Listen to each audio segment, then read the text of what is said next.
Hola mga buenos dias. So Maruha in Spain is back for another video po mga kamex, no? And ano po, may part-time po tayo ngayon.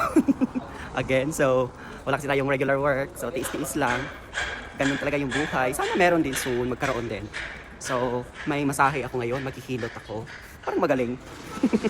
Siguro marunong tayong konti kasi pangalawang ano na namin to ngayon. So yan, so galingan din natin kasi para tumawag din naman siya ulit.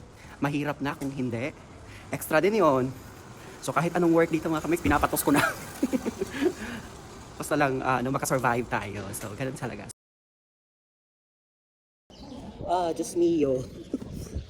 Estoy cansado. So kagagaling lang po natin sa part-time po mga kamix, no? So yun, kapagod talaga mga buhay dito. Pero lumalaban. Ganun naman talaga. So, sabi ko nga nung mga previous video ko, tiyagaan talaga. So kung may opportunity na may mag-offer sa atin ng part-time, tumawag, grab na natin, huwag na tayong magkinapte. So yun, kung kaya natin yung trabaho, ganun po yun.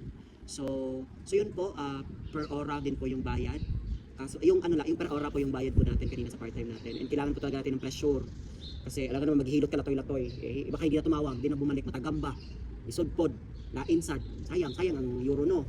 Pambayad sa balay, pagkain, pagbayad ng bono, ganyan. So tiyagaan ng mga kamex and hopefully makahanap tayo ng regular na po na trabaho po dito sa Espanya. So ayan po, adios, hasta luego, salamat.